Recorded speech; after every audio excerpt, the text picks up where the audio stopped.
ہے کہ اللہ تعالیٰ نے طباع مختلف بنائی ہیں۔ جو استاد طبع کا فرق ہے، مزاجوں کا فرق ہے، اس کا تو کسی حد تک لحاظ رکھنا پڑے گا۔ بعض لوگ ہوتے ہیں کہ جن میں غور و فکر کا مادہ زیادہ ہوتا ہے، دروں بین لوگ، انٹروورٹس لوگ، وہ اپنے من میں ڈوب کر پا جا سراغ زندگی، غور و فکر کا مادہ، ان کا زیادہ رجحان ہوگا معرفت کی طرف، علم کی طرف، اور یقیناً ایمان میں ان کی ترقی زیادہ ہو، اور اتنا زیادہ معاملہ شاید عمل میں نظر نہ آئے۔ ہوگا عمل صالح بھی ہوگا، تواصی بالحق بھی ہوگا، تواصی بالصبر بھی ہوگا، لیکن قدر کمی کے ساتھ، اس لیے کہ ان کے مزاج کی افتادگی ہے۔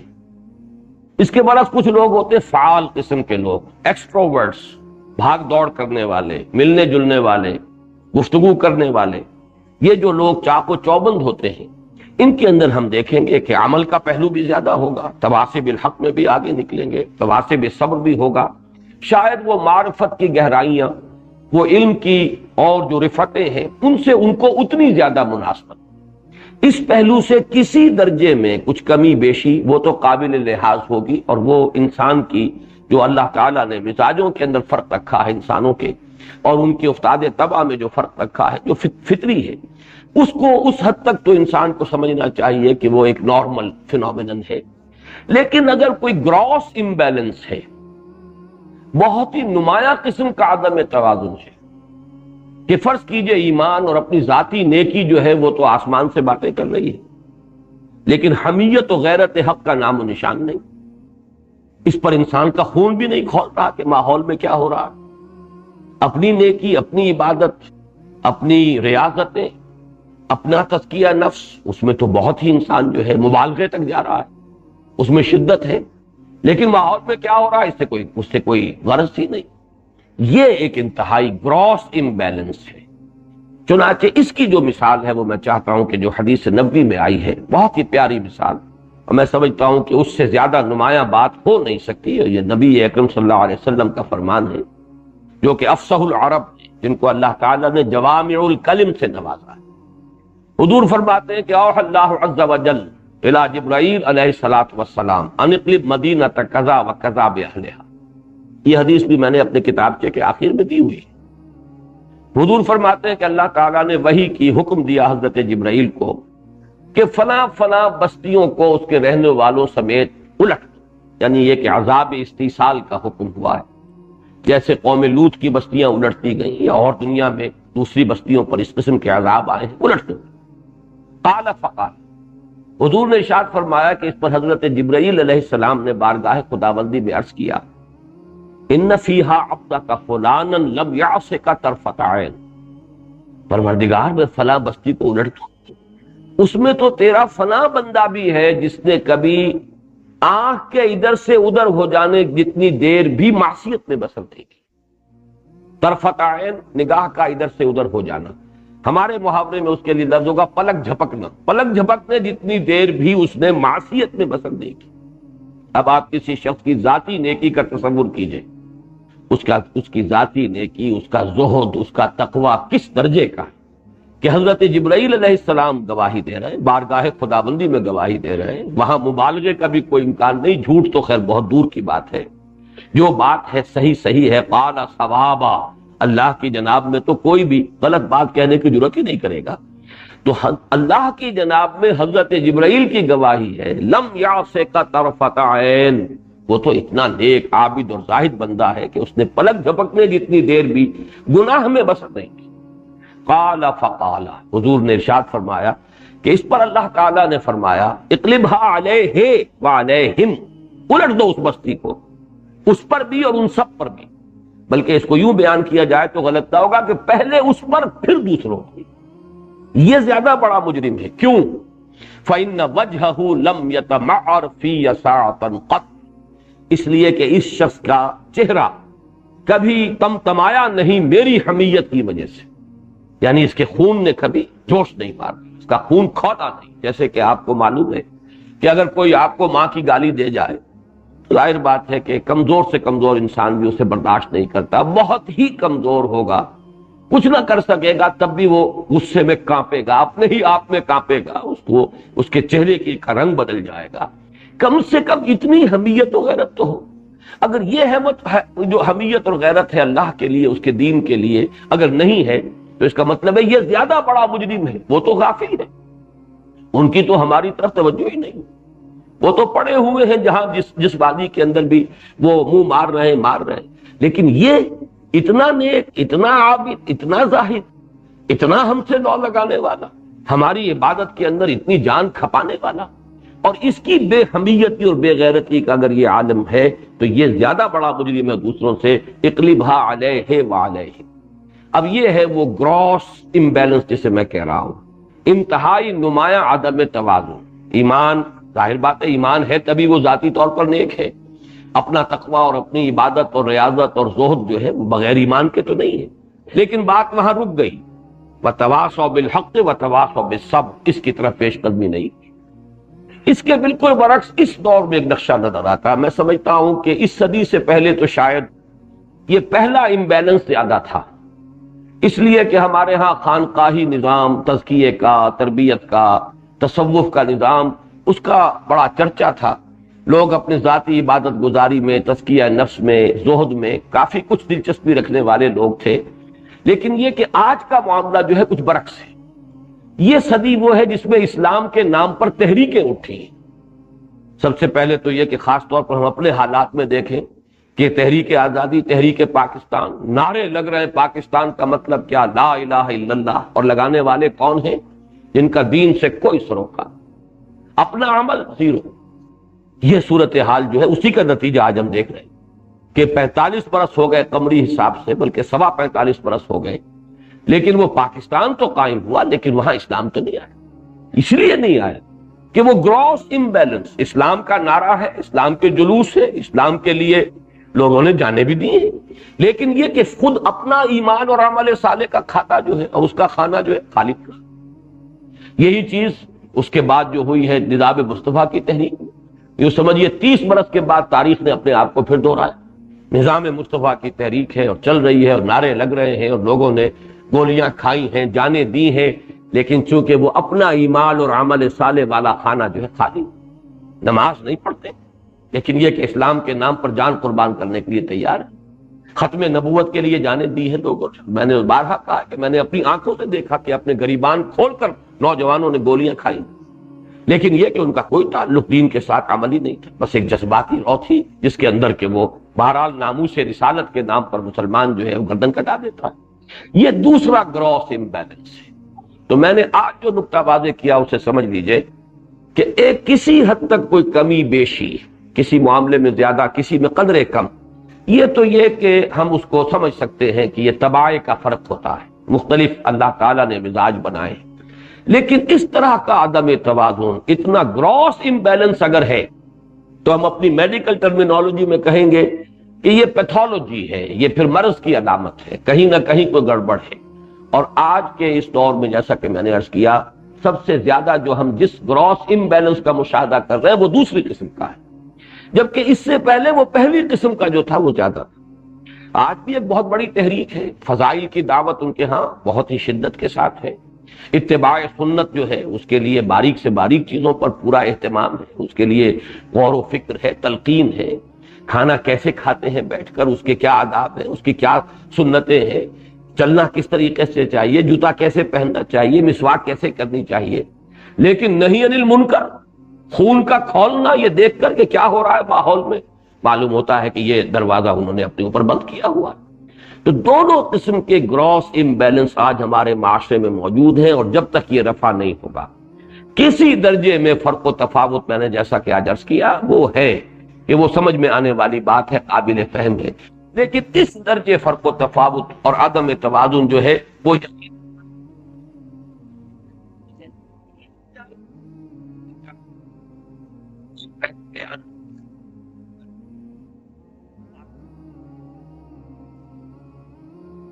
اور وہ یہ کہ تواصی بالحق اور تواصی بالصبر کی بلند ترین منزل کیا ہے؟ قیام خلاف نظام خلافت۔ اسی کو آج ہم کہتے ہیں کہ یہ غلبہ دین حق، اسلامی ریاست کا قیام، دین کا غلبہ، تکبیر رب، کہ وہ نظام قائم ہو جائے کہ جس میں اللہ کی حاکمیت مسلم ہو، شریعت کی بالا دستی ہر شے کے اوپر وہ مانی گئی ہو، اور یہ کہ اس میں اللہ کا دین اپنی تمام تفاصیل کے ساتھ، اصول اور فروع کے ساتھ نافذ کر دیا جائے۔ وہ سسٹم آف سوشل جسٹس بھی جو اللہ نے عطا فرمایا اپنے رسول کے ذریعے، اور جس کا عملی نمونہ دنیا نے دیکھا خلافت راشدہ میں، اور وہ قانون شریعت بھی کہ جو اللہ نے عطا فرمایا، جس کے لیے بنیادی جو سورسز ہیں وہ کتاب و سنت ہے، اس کے بعد اجماع ہے، قیاس۔ یہ جو معاملہ ہے یہ تواصی بالحق و تواصی بالصبر کی آخری منزل ہے، بلند ترین منزل ہے، اور اس کی صحیح نشاندہی کی ہے مولانا فراہی نے، حالانکہ بات بڑی دور کی لگتی ہے کہ سورۃ العصر کی تفسیر میں وہ باقاعدہ ایک فصل کا عنوان بناتے ہیں کہ اس سورہ مبارکہ سے ثابت ہوتا ہے کہ خلافت کا نظام قائم کرنا مسلمانوں پر واجب ہے، اور اس کو اس حد تک آگے لے گئے ہیں کہ چونکہ اس کے لیے اطاعت امیر ضروری ہے، لہذا اطاعت امیر کا نظام قائم کرنا بھی ضروری ہے۔ یہ بہت صحیح بات ہے جو انہوں نے کہی ہے، لیکن اس کے ساتھ ہی میں چاہتا ہوں کہ دوسری طرف بھی آپ دیکھ لیں کہ وہ جو ایمان ہے اس کی بلند ترین منزل کیا ہے۔ اس کو ایک تو ہم اس سے پہلے پڑھ چکے ہیں، جو حدیث جبرائیل کے حوالے سے متعدد مرتبہ اس کا حوالہ آیا ہے، ایمان کی وہ شدت، وہ بلندی، جیسا کہ احسان کی وضاحت کرتے ہوئے حضور نے فرمایا ان تعبد اللہ کأنک تراہ، اس درجے ایمان اور یقین کی کیفیت ہو جائے کہ گویا کہ انسان اللہ کو اپنی آنکھوں سے دیکھ رہا ہے۔ جو سورہ تکاثر جو سورۃ العصر سے پہلے ہے، جس سے حق الیقین کے حوالے سے میں نے بیان کیا، وہاں عین الیقین ہے، علم الیقین، عین الیقین، لیکن یہ کہ حق الیقین وہ ہے یقین کی وہ کیفیت، چاہے وہ علم کے ذریعے سے حاصل ہو، منطق کے ذریعے سے، قیاس کے ذریعے سے، آثار کے علم کے ذریعے سے، چاہے وہ آنکھوں سے دیکھ کر کسی شے کو حاصل ہو، وہ یقین کی کیفیت کأنک تراہ فإن لم تکن تراہ فإنہ یراک۔ اور اس کے لیے مختلف روایات میں الفاظ مختلف آئے ہیں، ان تعبد اللہ کأنک تراہ، ان تعمل للہ کأنک تراہ، ان تخشى اللہ کأنک تراہ۔ تو اس طرح اللہ سے ڈرے جیسے کہ تو اللہ کو دیکھ رہا ہے، اللہ کی بندگی ایسے کرے جیسے کہ تو اللہ کو دیکھ رہا ہے، اللہ کے لیے ایسے جد و جہد کرے جیسے کہ تو اللہ کو دیکھ رہا ہے۔ تو یہ گویا کہ ایمان کی بلند ترین منزل، در حقیقت احسان کیا ہے؟ ایمان ہی کی بلند ترین منزل ہے، اور اسی کی تعبیر ہمارے اس منتخب نصاب میں جو پہلا حصہ اس کا ہے، جس کا پہلا درس سورۃ العصر ہے، اور اس پہلے حصے کا آخری درس ہے سورہ حامیم سجدہ کی آیات 30 تا 36، ان میں جو آیا ہے ان الذین قالوا ربنا اللہ ثم استقاموا، یقیناً جن لوگوں نے کہا ہمارا رب اللہ ہے پھر اس پر جم گئے۔ انسان کا اللہ کی ربوبیت پر جم جانا، دل ٹھک جانا، گویا کہ وہ اسباب و وسائل سے اگرچہ ان اسباب و وسائل کو استعمال کرے گا لیکن اس کا تکیہ ان پر نہیں ہوگا، بھروسہ اسباب و وسائل پر نہیں ہوگا۔ وہ یہ جانے گا کہ میرے لیے چاہے اسباب و وسائل ہے اس دنیا کے اندر، عالم اسباب میں مجھے جینا ہے، اعدوا لہم ما استطعتم، اپنی امکانی حد تک ان وسائل کو جمع بھی کرنا ہے، حاصل کرنا ہے، استعمال کرنا ہے، لیکن تکیہ اور بھروسہ ان پر نہ ہو، صرف اللہ کی ذات پر۔ وہ ہے میرا پالنہار، وہ ہے میرا پروردگار، وہ ہے میرا رازق، وہ ہے میرا محافظ، وہ ہے میرا پرووائڈر۔ ان الذین قالوا ربنا اللہ ثم استقاموا تتنزل علیہم الملائکۃ الا تخافوا ولا تحزنوا وابشروا بالجنۃ التی کنتم توعدون۔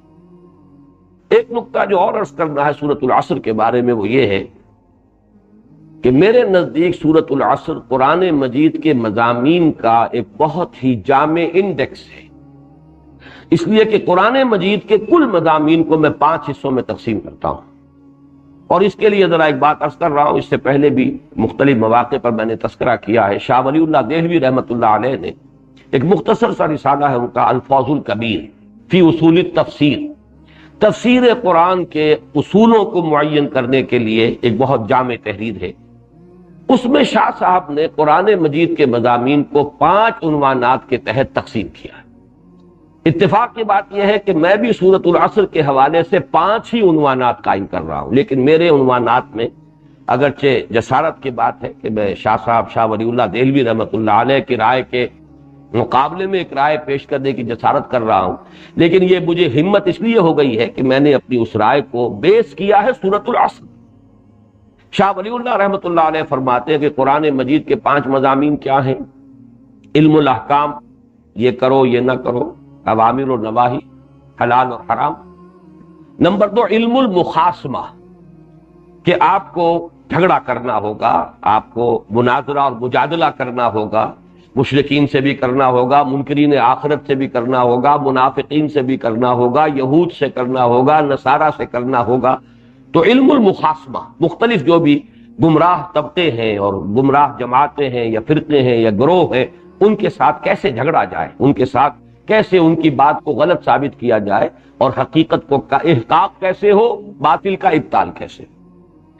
پھر تین انہوں نے تذکیر یعنی یاد دہانی اور نصیحت، اس کے لیے تین عنوان قائم کیے۔ التذکیر بآلاء اللہ، اللہ کی نعمتوں، اللہ کی قدرت کے مظاہر کے حوالے سے ایمان کی دعوت، تذکیر، نصیحت۔ ایک التذکیر بایام اللہ، اللہ کے وہ دن جن میں اللہ کے بڑے بڑے فیصلے نافذ ہوئے اور پوری پوری قوموں کو تہس نہس کر دیا گیا۔ یہ ایام اللہ قرآن مجید کی اصطلاح ہے۔ وذکرہم بایام اللہ، اے نبی ان کو یاد دہانی کرائیے اللہ کے دنوں کے تذکرے سے۔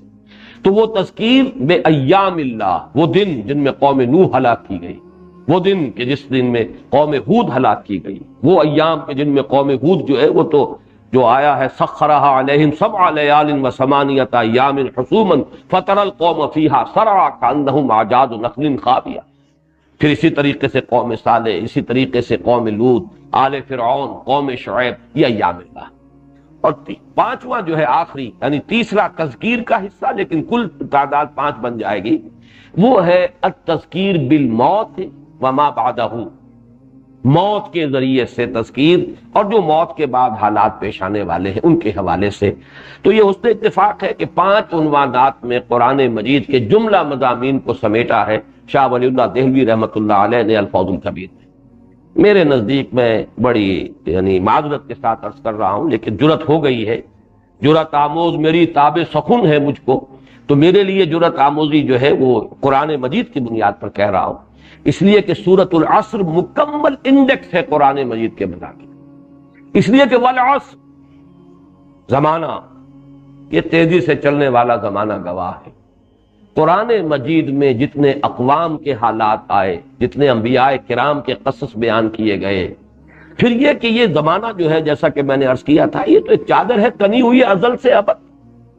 یہ تو اس کائنات کی جو 3 ڈائمنشنل کی کائنات ہے ہمارے تصور کے مطابق، اس کی 4th ڈائمنشن ہے، تو یہ ازل سے ابد تک ہے۔ جو کچھ ہوا ہے، جو بھی حضرت آدم اور ابلیس کا معاملہ، وہ بھی اس زمانے نے دیکھا ہے، زمانہ اس کا چشمدید گواہ ہے۔ اگر قوم نوح کو ہلاک ہوتے دیکھا ہے، قوم ہود کو ہلاک ہوتے دیکھا ہے، قوم صالح کو ہلاک ہوتے دیکھا ہے، تو جو کچھ اس وقت ہوا ہے، جو مکالمہ اللہ کے اور فرشتوں کے مابین ہوا ہے، وَإِذْ قَالَ رَبُّكَ لِلْمَلَائِكَةِ إِنِّي جَاعِلٌ فِي الْأَرْضِ خَلِيفَةً، یہ سب کچھ بھی تو آخر زمانہ جو ہے اس کا چشمدید گواہ ہے، عینی شاہد ہے۔ پھر یہ کہ یہی زمانہ تو ہے جو آخرت کے تک یہ چادر تنی ہوئی ہے، جنت اور دوزخ میں جو کچھ ہونا ہے وہ بھی اس زمانے میں ہونا ہے۔ یہ زمانہ اس کا گویا کہ عینی شاہد، می نگریم و می رویم، ہم چل رہے ہیں اور دیکھ رہے ہیں۔ یہ جو ستاروں کے بارے میں کہا علامہ اقبال نے، می نگریم و می رویم، ہم چلتے رہتے ہیں اور دیکھتے رہتے ہیں کیا ہو رہا ہے دنیا میں، تو یہ زمانہ تو در حقیقت چلتا ہے اور سب کچھ دیکھ رہا ہے۔ تو یہ تمام مضامین والعصر میں موجود ہیں۔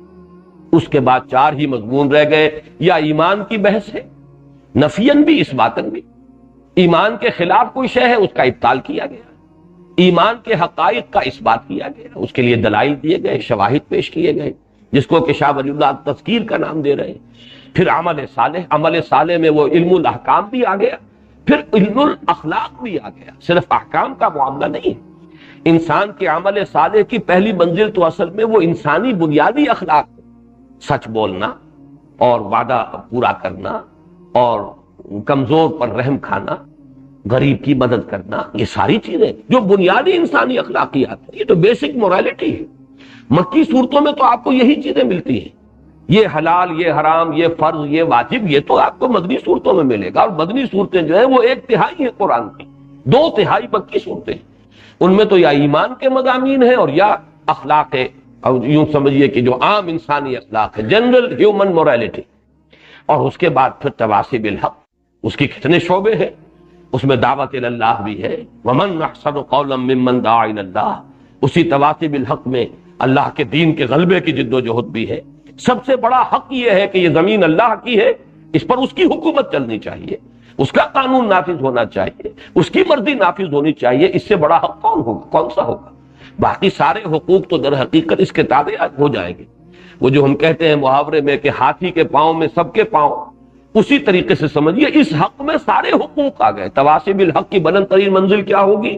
اللہ کا دین نافذ کرنے کی جد و جہد، جس کو میں ابھی عرض کر چکا ہوں مولانا فراہی کے حوالے سے کہ وجوب نظام قیام نظام خلافت، نظام خلافت کے قیام کا واجب ہو۔ پھر تواصی بالصبر، اب جنگ میں صبر کرو۔ سورہ جو مدنی صورتوں میں خاص طور پر اس صبر کا تذکرہ بہت زیادہ ہے، اس لیے کہ امتحانات شدید تر جو ہے وہ مکی دور میں ہوئے ہیں، جبکہ جان ہتھیلی پر رکھ کر آنا پڑا میدان میں، گھر بار چھوڑو۔ تو گویا کہ قرآن مجید کے جملہ مضامین کو اگر آپ ایک اس کا انڈیکس بنانا چاہیں تو سورۃ العصر ان کا جامع ترین انڈیکس ہے۔ تمام تاریخی واقعات، ازل اور ابد کے احوال، یہ والعصر۔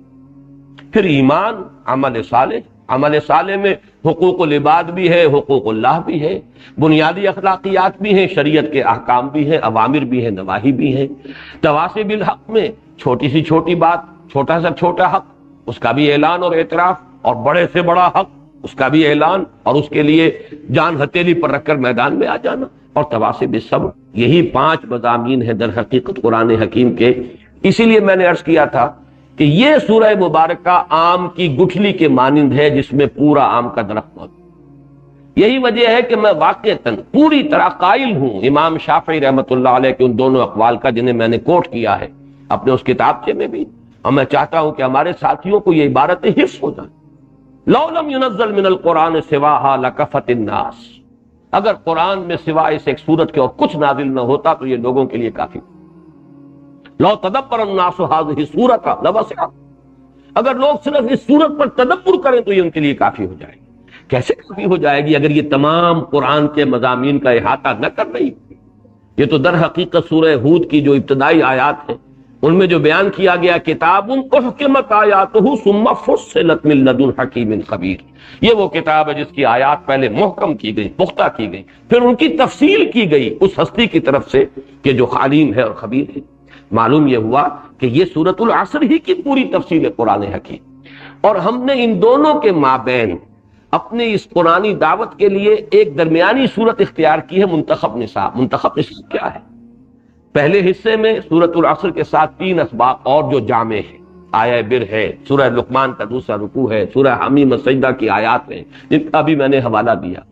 دوسرے حصے میں ایمان کے مباحث، تیسرے حصے میں عمل صالح کے مباحث، انفرادی سے لے کر اجتماعی، ملی زندگی، سیاسی زندگی تک، معاشرتی زندگی، انفرادی زندگی، انفرادی اخلاق، معاشرتی تعلیمات، یہ سب کی سب، اور پھر ملی سطح پر پھر تواصی بالحق، اس میں جہاد فی سبیل اللہ، اعلاء کلمت اللہ کے لیے، اللہ کے دین کے غلبے کے لیے جد و جہد، پھر تواصی بالصبر ہے۔ یہ 4 حصے درمیان میں آخر میں ہم نے ایک حصہ پھر ایڈ کر دیا ہے۔ پھر یہ ساری بحث کو پھر سمیٹ لیا جائے، وہ سورہ جامع ترین سورت بنتی ہے قرآن حکیم کی، خاص طور پر مسلمانوں سے، امت مسلمہ سے خطاب۔ تو یہ در حقیقت وہی سورۃ العصر کی ایک اس کی تفصیل، یہ منتخب نصاب ہے، اسی کی مزید تفصیل، اس لیے کہ وہ تقریباً 2 سوا 2 پارے بنیں گے، اس کے بعد اسی کو آپ اور پھیلائیے تو الحمدللہ کہ وہ پورے قرآن مجید کے مضامین کا اس میں احاطہ ہو جاتا ہے۔ اب آخری بات سورہ ہمزہ شروع کرنے سے قبل یہ ہے کہ سورۃ العصر اور سورۃ الہمزہ کا جو ربط ہے اس کو سمجھ لیجئے۔ ویسے مجھے اختتام پر انشاءاللہ یہ جو 6 سورتیں ہم نے پڑھی ہیں جن میں انذار کا رنگ بہت گہرا ہے، اور ان پر انذار کا مضمون قرآن حکیم میں ختم ہو رہا ہے، میں یہ ابھی بعد میں عرض کروں گا اختتام پر۔ اس وقت صرف یہ کہ سورۃ العصر اور سورۃ الہمزہ ان کے مابین ربط کیا ہے۔ سورۃ العصر کو اگر انسان اس پہ بتائے ہوئے راستے کو اختیار نہیں کرتا تو کیا؟ ایک راستہ ہے ایمان، عمل صالح، تواصی بالحق، تواصی بالصبر، نہیں چلتا تو لا محالہ اس کے 2 نتیجے نکلیں گے۔ دنیا میں اخلاقی پستی، دنات، کم ظرفی، ہر اعتبار سے اخلاقی طور پر انسان کا پستی میں مبتلا ہو جاتا، اور ایک ہی شے رہ جائے گی، پھر اس کی بھاگ دوڑ کا اصل ہدف کیا ہوگا؟ دولت جمع کرنا۔ آخر انسان میں اللہ نے توانائیاں رکھی ہیں، قوتیں رکھی ہیں. کوئی اگر بلند تر نسب العین سامنے نہیں ہے، کوئی اعلیٰ نسب العین نہیں، کوئی ہائر آئیڈیل نہیں، کوئی آدرش نہیں، تو کیا ہوگا؟ پھر تو انسان کی ساری توانائیاں، ساری صلاحیتیں، ساری قوتیں، ساری بھاگ دوڑ کس پر ہوگی؟ پیسہ کماؤ اور جمع کرو. یہ ہے نتیجہ جو انسان کا اس دنیا میں نکلے گا اگر اس راستے کو اختیار نہیں کر رہا. الا الذین آمنوا وعملوا الصالحات وتواصوا بالحق وتواصوا بالصبر. ذہین انسان ہے، اس کی ذہانت صرف ہوگی زیادہ سے زیادہ کمانے میں اور جمع کرنے میں اور جوڑنے میں. محنتی انسان ہے، اس کی محنت صرف ہوگی اسی کام کے لیے. پھر یہ کہ اس میں انسان اخلاقی اعتبار سے تمام اصولوں کو پامال کر جائے گا، اس کی اخلاقی دنات جو ہے وہ انتہا کو پہنچ جائے گی. دو ہی راستے ہیں، یا وہ راستہ اختیار کرو، ورنہ یہ کہ اسفل سافلین کے اندر تو تم ہو ہی، اسی میں پڑے رہو گے. لقد خلقنا الانسان فی احسن تقویم ثم رددناہ اسفل سافلین. گویا کہ اسفل سافلین کی جامع ترین تعبیر ہے ان دو آیات میں، ویل لکل ہمزۃ لمزہ الذی جمع مالا وعددہ یحسب ان مالہ اخلد. یہ تین آیات اصل میں اسفل سافلین کی وضاحت پر مشتمل ہے. آخرت میں کیا ہوگا؟ کلا لینبذن فی الحطم وما ادراک ما الحطم. یہ دوسرا اس کا اخروی انجام ہے. تو گویا کہ سورۃ العصر اور اس سورت کے مابین ربط یہ ہے کہ یا چنا کن یا چنی، یا تو ادھر چلو ایمان، عمل صالح، تواصی بالحق، تواصی بالصبر، ورنہ تمہارے لیے ایک ہی راستہ ہے، اخلاقی دناعت اور پستی، مال کی محبت اور اسی کے لیے اپنی توانائیاں اور صلاحیتوں کو کھپا دینا، اور آخرت میں اس حطمہ میں جھونک دیا جانا جس کی کہ شان بیان ہوئی ہے، نار اللہ الموقدۃ التی تطلع علی الافئدہ. اب اس کے بعد آئیے ہم سورہ ہمزہ کا مطالعہ شروع کرتے ہیں. ویل لکل ہمزۃ لمزہ. ویل کا لفظ پہلے بھی آیا ہے اور ایک سورہ مبارکہ بھی اس لفظ سے پہلے شروع ہوئی ہے آخری پارے ہی میں، ویل للمطففین الذین اذا اکتالوا علی الناس یستوفون وَإِذَا قَالُوهُمْ أَوْ وَزَنُوهُمْ يُخْسِرُونَ. اور یہ نوٹ کر لیجئے کہ مشابہت یہ ہے کہ وہاں بھی انسان کی ایک اخلاقی پستی جو ہے اسی کا ذکر ہے. یہ ڈنڈی مارنا حقیر سی ہے. آخر کوئی شخص تول رہا ہے سیر بھر ڈنڈی مارے گا، کتنا اس کے اندر 2 تولے 4 تولے کا نقصان کر دے، اتنا ہی ہے نا. لیکن اس 2 تولے 3 تولے 4 تولے میں اس نے اپنا ایمان بیچ دیا. اس سے زیادہ دنات کوئی ہوگی؟ اگر ناپ رہا ہے 1 سیر دودھ اس کو دینا تھا، 1 سیر نہیں دیا، 15 چھٹانک دے دیا، 15.5 دے دیا. یہ آدھی چھٹانک یا 1 چھٹانک میں اس نے اپنا ایمان بیچ دیا، ثابت کر دیا کہ اس کے اندر ایمان نہیں ہے، یقین نہیں ہے. اسے اس بات کا یقین نہیں کہ کوئی دیکھنے والی آنکھ دیکھ رہی ہے، اسے اس بات کا یقین نہیں کہ کہیں جا کر جواب دہی کرنی ہے. وَيْلٌ لِّلْمُطَفِّفِينَ الَّذِينَ إِذَا اكْتَالُوا عَلَى النَّاسِ يَسْتَوْفُونَ وَإِذَا كَالُوهُمْ أَوْ وَزَنُوهُمْ يُخْسِرُونَ أَلَا يَظُنُّ أُولَٰئِكَ أَنَّهُمْ مَبْعُوثُونَ لِيَوْمٍ عَظِيمٍ يَوْمَ يَقُومُ النَّاسُ لِرَبِّ الْعَالَمِينَ. وہی انداز یہاں ہے، وَيْلٌ لِّكُلِّ ہُمَزَةٍ لُمَزَةٍ. لفظ ویل کے بارے میں جو حضرات نوٹ کرتے نوٹ کر لیں، قرآن مجید میں کل 27 مرتبہ آیا ہے یہ، جن میں سے 10 مرتبہ ترجیعی آیت جو ہے سورہ مرسلات کی، ویل یومئذ للمکذبین، ویل یومئذ للمکذبین، 10 مرتبہ وہاں آیا ہے. اس لفظ کی جو ہے جو لغوی بحث یہ ہے کہ وے کا کلمہ ہے عربی زبان میں تعسف کے لیے، حسرت کے لیے. ویلکا تمہاری شامت، ہائے حسرت تم پر، تمہارا انجام کتنا دردناک انجام تمہارا ہونے والا ہے. تو یہ حسرت، تعسف، یہ در حقیقت اس کے لیے وے ہے. وے کاننا یہ قرآن مجید میں آیا ہے کہ وہ جو قارون کا معاملہ تھا سورہ قصص کے آخر میں آیا ہے کہ جس روز وہ اپنی پوری شان و شوکت کے ساتھ نکلا جلوس لے کر، تو بنی اسرائیل کے بہت سے لوگوں نے کہا کاش کہ ہمیں بھی ایسا ہی کچھ ہوتا، ایسی ہی دولت ہمیں ملی ہوتی، یہ عزت، یہ وجاہت. لیکن یہ کہ اس کے بعد جب وہ ہلاک ہوا ہے تو وے کاننا، اس کے بعد انہوں نے کہا کہ ہائے ہلاکت اس پر، اللہ کا فضل ہوا ہم پر کہ ہمیں اللہ نے ان چیزوں سے نہیں نوازا، ورنہ آج ہم بھی دسے ہوتے. اسی طرح یہ لفظ آیا ہے سورہ احقاف میں، ویلک آمن. تقابل کیا گیا ہے. ایک تو وہ نوجوان ہے کہ جب وہ اپنی عمر کی پختگی کو پہنچتا ہے، حتی اذا بلغ شدہ وبلغ 40 سنۃ قال رب اوزعنی ان اشکر نعمتک التی انعمت علی وعلی والدی وان اعمل صالحا ترضاہ. ایک تو وہ ہے کیفیت، اور ایک وہ ہے کہ جو کہتا ہے اپنی جوانی کو پہنچ کر اپنے مسلمان اور مومن والدین سے، یہ کیا آپ نے ڈھکوسلے اللہ آخرت یہ حلال حرام کی کیا آپ نے بنا رکھی ہیں، میں تو ان میں سے کسی چیز کو نہیں مانتا. تو وہ پھر اب اللہ سے استغاثہ کرتے ہیں والدین، ویلک آمن، ہائے تیری شامت ایماندہ، کدھر جا رہا ہے. تو یہ وے کا کلمہ جو ہے یہ آتا ہے اصل میں تعسف، حسرت، کسی کی شامت پر انسان کو جو دکھ ہوتا ہے، شامت اعمال جو نظر آ رہی ہے. تو یہ ویلکا اس کا مخفف ہو گیا ویل، ویلکا اس میں سے کاف جو ہے یہ نکل گیا ہے تو ویل کا لفظ بنا ہے. یہ اس کی جو ہے اس کی لغوی شرح. باقی یہ کہ اس کا یہ بھی بیان کیا گیا ہے کہ یہ ویل جو ہے یہ جہنم کی ایک ایسی وادی ہے جس کا عذاب شدید ترین ہے، جس سے کہ خود جہنم پناہ مانگتی ہے. بہرحال یہ بھی ہو سکتا ہے، لیکن جہاں تک لفظ کا تعلق ہے وہ تو الاعتبار عموم اللفظ والی بات جو ہے تو اس کا یہی ہے کہ تباہی، ہلاکت، بربادی، افسوس، شامت. ویل لکل ہمزۃ لمزہ، ہلاکت ہے، بربادی ہے، تباہی ہے ہر ہومزہ اور لو مزہ کے لیے. پہلے تو یہ نوٹ کیجئے کہ ہومزہ، لو مزہ اور اگلا ایک اور لفظ آ رہا ہے حطمہ، یہ ایک ہی وزن پر ہے فعلہ. یہ فعلہ کا وزن جو آتا ہے عربی زبان میں یہ مبالغے کا صیغہ ہے جس میں کثرت کا ایک انداز ہے، کثرت سے کوئی کام کرنے والا جس کی کہ عادت ثانیہ بن جائے. ایک یہ ہے کہ کوئی کام برا کام ہے، کبھی آپ سے ہو گیا، کبھی غفلت میں، نادانی میں، کبھی ان گارڈڈ مومنٹس ہوتے ہیں کہ انسان پوری طرح چوکس نہیں ہوتا، جذبات کی رو میں کہیں بہہ گیا. ایک یہ کہ کوئی شے انسان کی عادت ثانیہ بن جائے، اس کے مزاج کا جز بن جائے. یہی انداز ہے اصل میں اس حدیث میں بھی کہ جس میں حضور صلی اللہ علیہ وسلم نے منافق کی 4 نشانیاں بیان کی ہیں، یا 3 نشانیاں، ایک حدیث میں 3 آئی ہے، ایک میں 4. لیکن اس میں بھی یہ نہیں ہے کہ بس جس کسی نے جھوٹ بولا وہ منافق ہو گیا، بلکہ یہ کہ جب بولے جھوٹ بولے.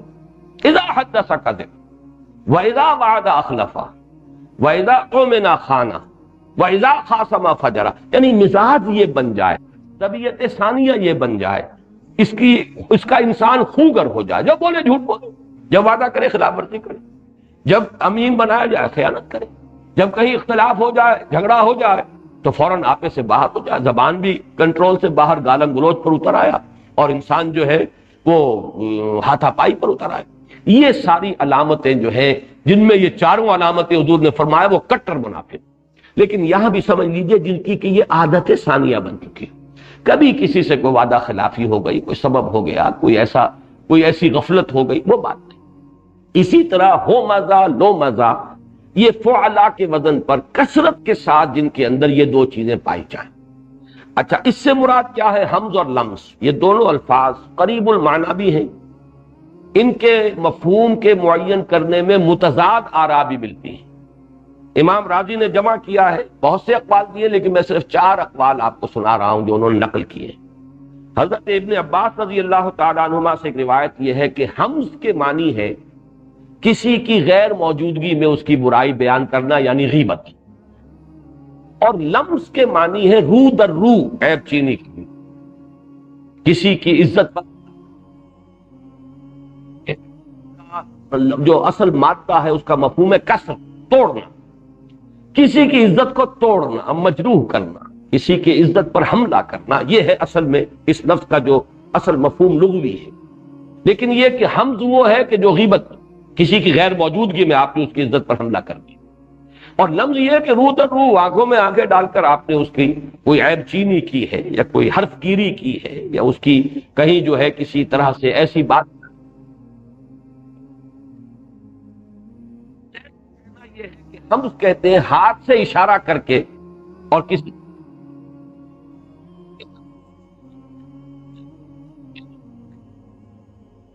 ابو العالیہ کا قول نہ امام راضی سے کہ ہم ہے سودر، اب یہ فرق کہ ہم ہے رو در رو کسی کی برائی کر، اور پیچھے کسی کی برائی. ایک اور رائے دی ہے کہ ایک ہے جہرن، بلند آواز سے کسی کی برائی، یہ ہے ہم.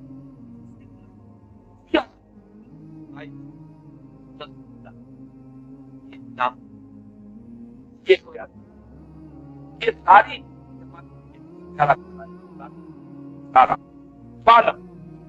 ان جميع هذه الوجوه متقاربة راجعة الى اصل واحد هو الطعن والإلحاد. یہ ساری آراء،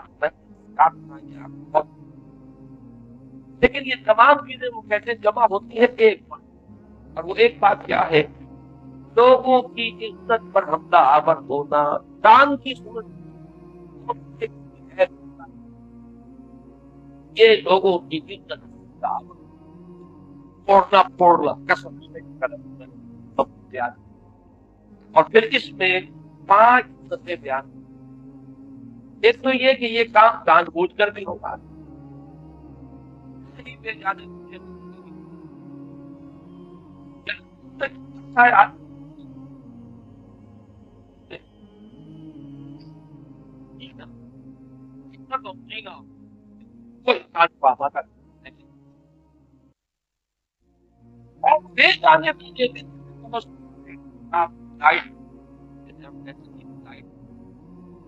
دیکھیے اگر کوئی ہوتا ہے چاہے شعوری ہو چاہے غیر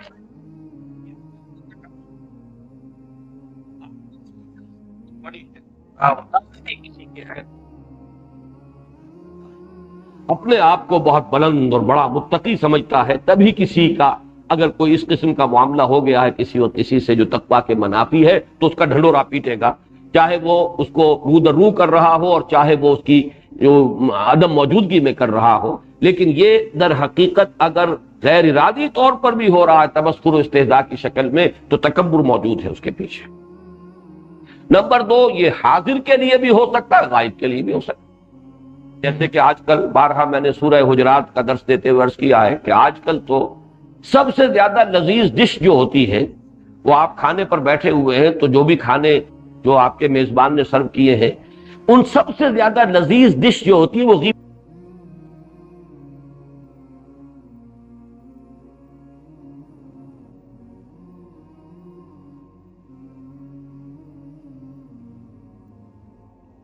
کی ہوتی ہے، جو موجود نہیں ہے اس کی برائیاں کر رہے ہیں، بس اس میں لذت لے رہے ہیں، لذت نفس ہے، حظ نفس ہے. بلکہ اب تو ہمارا معاشرہ اس درجے پستی میں جا چکا ہے کہ اگر 4 آدمی بیٹھے تھے تو کسی 5ویں کی وہ برائی کر رہے تھے، غیبت کر رہے تھے، اور اگر ایک اٹھ کر چلا گیا بقیہ 3 اب اس جو چلا گیا، دوسرا چلا گیا ہے، تیسرا بھی، تو پھر باقی 2 رہے وہ اس کی برائی کریں. یہ اس درجے ہماری مزاج کے اندر یہ دنات اور پستی آ چکی ہے. تیسری بات یہ کہ یہ لفظاً ہو یا اشارتاً ہو اس میں کوئی فرق واقع نہیں ہوتا. چاہے آپ نے اشارے سے کیا، بسا اوقات کسی پر ایسے اشارہ بازی سے کسی کی طرف دیکھا اور مسکرا دیے، آنکھوں میں آنکھیں ڈالی، کسی اور کی طرف دیکھا اور پھر اپنے کسی ساتھی کی طرف دیکھ کر مسکرا دیے، دیکھو اس کو، اس کا کیا حال ہے. یہ بھی در حقیقت تمام چیزیں جو ہے یہ انسان کی عزت نفس کے اوپر حملہ کرنے والی. اور پھر یہ کہ یہ انسان کے دین و اخلاق کے بارے میں بھی ہو سکتا ہے اور اس کی شکل و صورت وضاقتہ اس کے اوپر بھی ہو سکتا ہے. دین و اخلاق کے معاملے میں کہیں کوئی آپ نے طعن کیا، کوئی استہزاء کیا، اس کا کوئی عیب ظاہر کیا، یا یہ کہ اس کی شکل و صورت ہے، اس کی وضاقتہ ہے، کوئی اور اس طرح کے معاملات ہیں، ان تمام کو پھر امام راضی لکھتے ہیں وَكُلُّ ذَلِكَ دَاخِلٌ تَحْتَ النَّهْيِ وَالزَّجْرِ.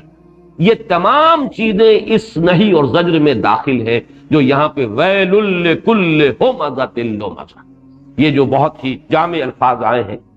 علامہ آلوسی نے اس کو اس طرح بیان کیا ہے کہ الحمز الکسر واللمز الطعن. کسر کہتے ہیں توڑنے کو، کسی کی عزت پر حملہ کرنا، اس کی عزت کو مجروح کرنا، اور لمز تانا دینا کسی کو. تانا عام طور پر رو در رو ہوتا ہے. گویا کہ جو حضرت ابن عباس رضی اللہ تعالیٰ عنہما کی رائے ہے اسی کو امام آلوسی نے اختیار کیا ہے. پھر یہ کہ اس میں ویل لکل ہمزۃ لمزہ میں ایک رائے تو یہ ہے کہ معین کوئی شخص یہاں مراد ہے، اور معین اشخاص جو ہیں ہم جو صورتیں پڑھتے چلے آ رہے ہیں سورہ نون میں بھی پھر سورہ مدثر میں بھی ولید بن مغیرہ کا تذکرہ قرآن مجید میں بار بار ہوا ہے، اور سورہ نون میں یہ تمام الفاظ اس کے لیے آئے ہیں وَلَا تُطِعْ كُلَّ حَلَّافٍ مَّهِينٍ حَمَّازٍ مَّشَّاءٍ بِنَمِيمٍ مَّنَّاعٍ لِّلْخَيْرِ مُعْتَدٍ أَثِيمٍ عُتُلٍّ بَعْدَ ذَلِكَ زَنِيمٍ.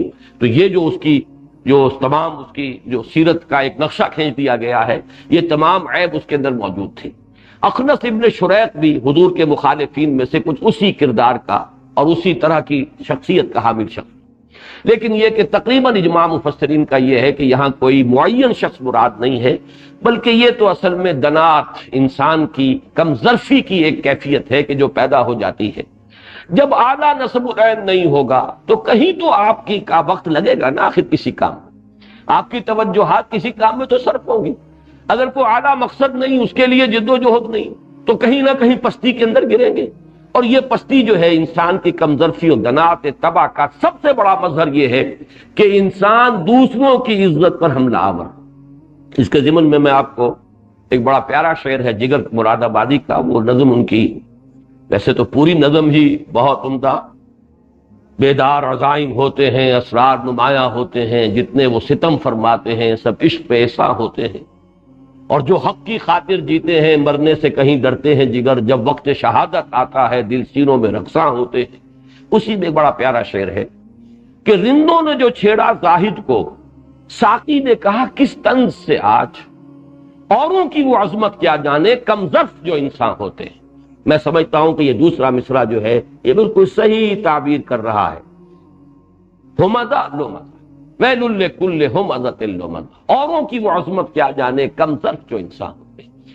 ایک انسان اگر خود صاحب ظرف ہے، دوسرے کی بھلائی پر نگاہ رکھے گا، دوسرے کے خیر کو دیکھے گا، اس کا ذکر کہیں خیر سے کرے گا۔ لیکن جس شخص کی اپنی جو ہے، جیسے کہ مکھی جو ہے گندگی پر بیٹھتی ہے، اسے تو تلاش رہتی ہے نجاست کی اور گندگی کی، وہ تو وہیں جائے گی۔ اسی طرح جن کی اپنی شخصیت کے اندر یہ دنات اور پستی آ جاتی ہے، وہ پھر لوگوں کی عیب چینی، عیب جوئی، عیب چینی، ان کے اوپر کسی نہ کسی طریقے سے نکتہ چینی کرنا، حرف گیری کرنا، یہ ان کا محبوب مشغلہ بن۔ ویل لکل ہمزہ الذی جمع مالا وعددہ۔ اب دیکھیے دوسری بات، جیسا کہ میں پہلے ہی عرض کر چکا ہوں، یہ تو ہے ان کی دنات طبع، ان کی پستی اخلاق جس کا تذکرہ کیا گیا ہمزہ اور لومزہ کے الفاظ، لیکن اب ہے ان کی جد و جہد۔ آخر انسان کو اللہ نے توانائی دی ہے، سعی و جہد کی صلاحیتیں دی ہے، کہیں نہ کہیں تو وہ لگے گی، کوئی تو پرسوٹس ہوں گے اس کے، کوئی تو اس کا مقصود ہوگا، کوئی تو نصب العین ہوگا، کسی چیز کے لیے تو بھاگ دوڑ کر رہا ہے۔ لیکن یہ ہے کہ اگر وہ تواصی بالحق اور تواصی بالصبر، اگر حق کی حمیت و غیرت اگر انسان میں نہیں پیدا، اگر شرافت اور مروت کے حق کو پھیلانا ہے اور پہنچانا ہے نوع انسانی تک، اس میں نہیں لگیں گی تو پھر توانائی کہاں لگے گی؟ الذی جمع مالا وعددہ، پھر تو انسان کی تمام سعی و جہد، بھاگ دوڑ، اس کی محنت، راتوں کو جاگے گا، دن میں خون پسینہ ایک کرے گا، کس کے لیے؟ الذی جمع مالا وعددہ، مال جمع کرے گا، اس کو گنتا رہے گا۔ یہ گنتا رہنا، بار بار گننا، اندازہ ہونا اب میں کہاں کھڑا ہوں، اب میرے ایسٹس کتنے ہیں، بیلنس شیٹ دیکھ رہا ہے، ہاں اب ہمارے فکسڈ ایسٹس اتنے بڑھ گئے ہیں اور ہماری لیکوڈیٹی جو ہے وہ اتنی زیادہ ہو گئی ہے، وغیرہ وغیرہ۔ یہ ہے وہ ذہنیت، دو چیزوں سے مرکب ایک پوری انسانی شخصیت کا ہیول آ گیا۔ اس کی پستی طبع اس درجے کہ بکھی کی طرح گندگی پر بیٹھے گا اور انسانوں کی عزت پر حملہ آور ہونا اس کا محبوب مشغلہ بن جائے۔ اور نمبر دو، اس کی سعی و جہد، بھاگ دوڑ، الذی جمع مالا وعددہ، مال جمع کرے گا اور اس کو گنے گا، گنتی کرے گا، حساب کرتا رہے گا، اسی سے اس کی دل کی کلی کھلے گی، اسی سے خوشی اس کو حاصل ہوگی، مسرت حاصل ہوگی تو اس سے ہوگی کہ اب میرے پاس اتنا مال جمع ہو گیا، میرے ایسٹس اتنے بڑھ گئے۔ تیسری آیت جو ہے یہ ایک بڑی گہری نفسیاتی حقیقت کو بیان کر رہی ہے، جیسا کہ میں نے عرض کیا سورۃ التکاثر، الہاکم التکاثر، بڑی گہری نفسیاتی حقیقت ہے۔ اسی طرح جیسے کہ میں عرض کر چکا ہوں سورۃ العادیات، اس میں بھی وہ نفسیاتی کیفیت بیان ہوئی ہے، ناشکرا پن انسان کا۔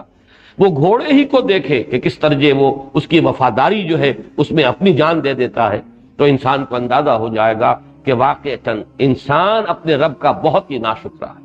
ان الانسان لربہ لکنود، یہ تیسری حقیقت ہے نفسیاتی جو یہاں آ رہی ہے۔ دولت سے اتنی انسان کو محبت کیوں ہو جاتی ہے؟ دولت کے ساتھ اتنا قلبی تعلق کیوں ہو جاتا ہے؟ دولت کا انسان اتنا پجاری کیوں بن جاتا؟ یحسب ان مالہ اخلدہ، وہ سمجھتا ہے کہ اس کا مال اسے ہمیشگی عطا کر دے گا، یا اس کے مال نے اسے ہمیشگی عطا کر دی۔ انسان کی جو نفسیات ہیں اس میں ایک بڑی دبی ہوئی خواہش ہے، ہر انسان کو معلوم ہے مجھے مرنا ہے، ایک وقت آئے گا میں نہیں ہوں گا، لیکن انسان کے اندر خلود کا ایک جذبہ ہے، رہنا چاہتا ہے باقی۔ یہ جو باقی رہنے کا جذبہ ہے، یہی آپ دیکھیے کہ انسان کی اندر جو اولاد کی طلب ہے وہ اسی لیے ہے۔ یہ کنٹینیوٹی ہے انسان کے وجود کی، یہ ریپروڈکشن، بقائے نسل، اس سے میرا نام زندہ رہے گا۔ یہی وجہ ہے کہ ہمارے ہاں اولاد نرینہ کی خواہش زیادہ ہوتی ہے، اس لیے کہ نام تو آدمی کا چلتا ہے تو بیٹے سے چلتا ہے۔ انسان کا نسب جو ہے وہ تو باپ دادا کا معاملہ جو ہے وہ تو اولاد جو نرینہ ہے اس سے چلتی ہے۔ اسی لیے یہ انتہائی، اور یہی دلیل قرآن نے استعمال کی ہے کہ اللہ تعالیٰ کے شایان شان ہی نہیں ہے، وما ينبغي للرحمن ان يتخذ ولدا، اللہ کے تو شایان شان ہی نہیں ہے کہ وہ کسی کو بیٹا بنائے۔ اس کی ضرورت تو تمہیں ہے، تمہیں موت آنی ہے، تمہیں معلوم ہے کہ تمہیں ختم ہو جانا ہے، ایک وقت آئے گا کہ تم نہیں ہوگے۔ جہاں پیشتر کے بانگ برآید فلاں نہ مان، آج نہیں رہا وہ جو کل تک تھا اب نہیں ہے، فلاں نہ مان۔ وہ وقت جب آئے گا میری اولاد ہوگی، میرا بیٹا ہوگا، میرا نام چلے گا۔ یہ بھی در حقیقت وہی خلود کہ بقا ہو، انسان کو حاصل ہو، اس کا نام جو ہے باقی رہے، اس کا ایک سیٹسفیکشن اور اس کی جو ایک تسکین حاصل ہوتی ہے وہ حاصل ہوتی ہے اس جذبے سے کہ اس کا ایک نسلی تسلسل برقرار رہے۔ یہی جذبہ ہے کہ جو مال کے جمع کر کے اور پھر اس کے مختلف اس کے مظاہر ہوتے ہیں، بڑی بڑی عمارتیں انسان بناتا ہے، یہ یادگار رہے گی، میرے نام کے حوالے سے یاد کیا جائے گا۔ یہ پیرامڈز، یہ اتنے بڑے بڑے مقبرے بنا دیے گئے، کس لیے؟ نام یاد رہے کہ فلاں شہنشاہ اور فلاں فرعون، اس کی یہ عظمت تھی۔ یہ تاج محل یاد رہے، محبت جو ہے شاہ جہاں کو جو اپنی بیگم سے تھی، وہ محبت جو ہے اس کا دنیا میں تذکرہ باقی رہے۔ یہ خلود ہی کا وہ جذبہ ہے۔ چنانچہ اس کے لیے میں اس وقت ایک تو آپ کو قرآن مجید ہی کا ایک دوسرا مقام ہے، اس کی طرف حوالہ دے رہا ہوں۔ یہ سورہ شعراء میں آیات آئی ہیں، أَتَبْنُونَ بِكُلِّ رِيعٍ آيَةً تَعْبَثُونَ وَتَتَّخِذُونَ مَصَانِعَ لَعَلَّكُمْ تَخْلُدُونَ۔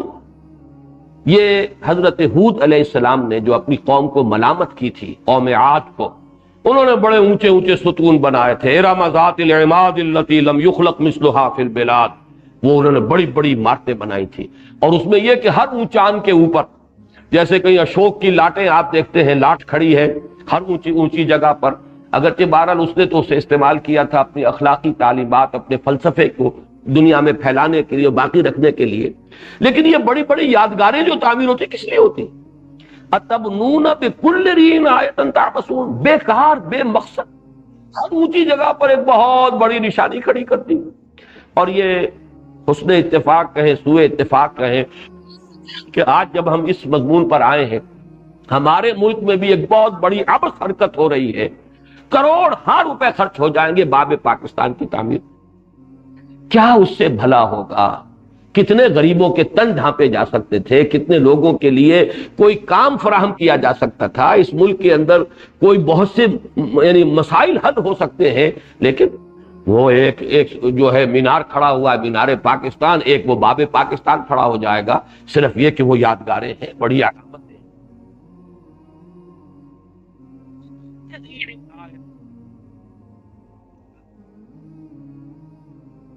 یادگار عبث ہے، بیکار ہے، لا حاصل، کس چیز میں اپنی دولت خرچ کر رہے ہیں؟ یہ ہے حضرت ہود علیہ السلام کا قوم کو ملامت کرتے ہوئے فرمایا، وَتَتَّخِذُونَ مَصَانِعَ لَعَلَّكُمْ تَخْلُدُونَ۔ مصنع جو ہے یہ صنعت سے ہے، بنی ہوئی کوئی شے، عام طور پر سمجھا گیا اس سے مراد صرف عالیشان محل ہے۔ عالیشان محل ہی نہیں بلکہ بہت صحیح ترجمہ کیا حضرت شیخ الہند رحمۃ اللہ علیہ نے، تم کاریگریاں کرتے ہو، بڑی بڑی کاریگریاں، مصنع تو مصنوعات، بنانے والی چیزیں، بڑی بڑی چیزیں بناتے ہو، اس میں محل بھی آ گئے۔ الحمرا ہے، الحمرا بنا ہوا عالی شان محل، لیکن یہ کہ وہ الحمرا میں رہنے والے تو نہیں رہے، صرف یہ کہ ان کے حوالے سے ان کا نام ہے وہ باقی رہ گیا ہے۔ تو اسی کے حوالے سے کہا گیا تتخذون مصانع، یہ ساری چیزیں تم بناتے ہو کس لیے؟ لعلکم تخلدون، اور اس میں مفہوم یہ لیا گیا کانکم تخلدون، تمہارے اس طرز عمل سے ایسا معلوم ہوتا ہے کہ شاید تمہارا یہ گمان ہے کہ تم ہمیشہ رہو گے، یہ در حقیقت تمہاری جو غلط فہمی ہے. وہ وقت آئے گا زمانے کی ایک کروٹ ہوگی تمہارا نام ہوگا. یہ ہے اصل میں اس آیہ مبارکہ کا حاصل.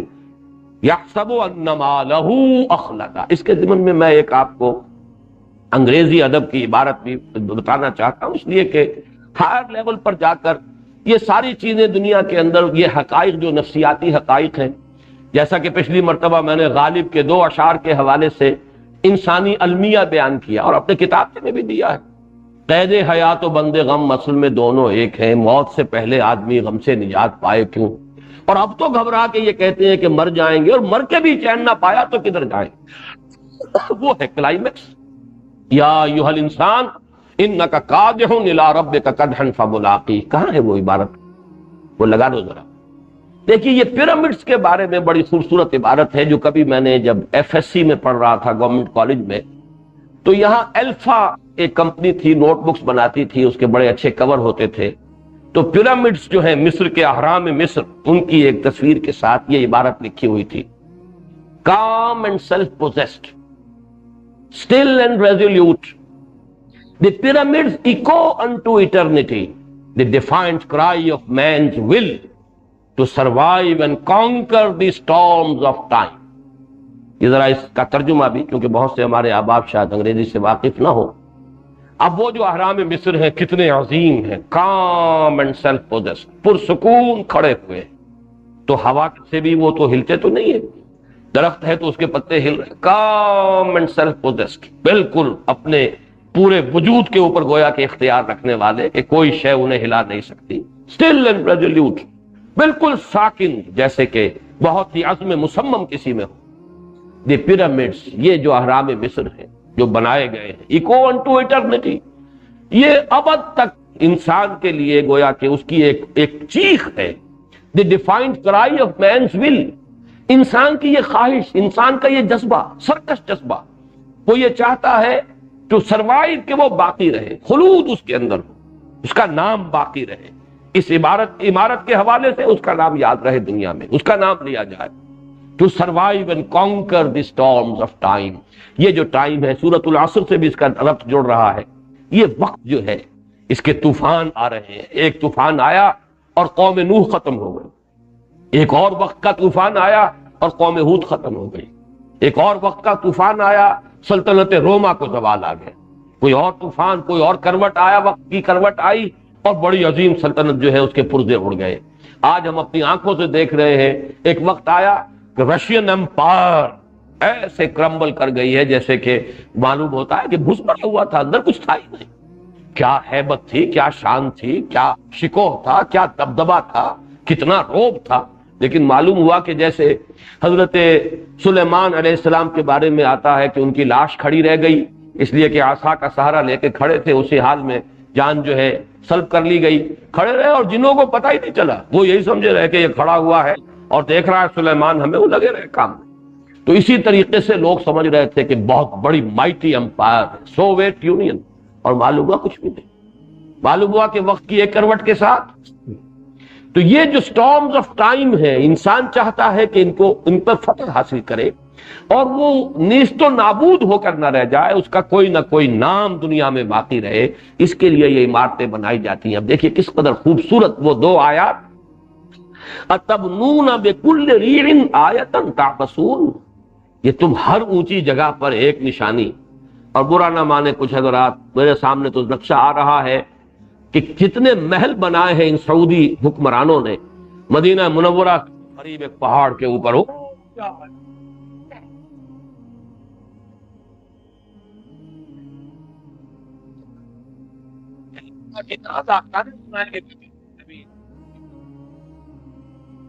یہ کہ اس محل میں آ کر زیادہ سے زیادہ سال بھر میں 8-10 دن قیام ہوتا ہے بادشاہ، اور وہاں ساری شان و شوکت اور ان کا سارا فرنیچر اور فکسچر اور جو بھی کچھ ہے دنیا کے نہ معلوم کہاں کہاں کے کونوں سے لا کر ڈیکوریشن کی گئی ہے، اور کتنی فوج وہاں پہ ان کے ملازمین کی جو ہے وہ برقرار رہتی ہے. اور بادشاہ سلامت اگر سال میں 8-10 دن کے لیے آ جائے تو گویا کہ محل کی بہت بڑی خوش قسمتی ہے.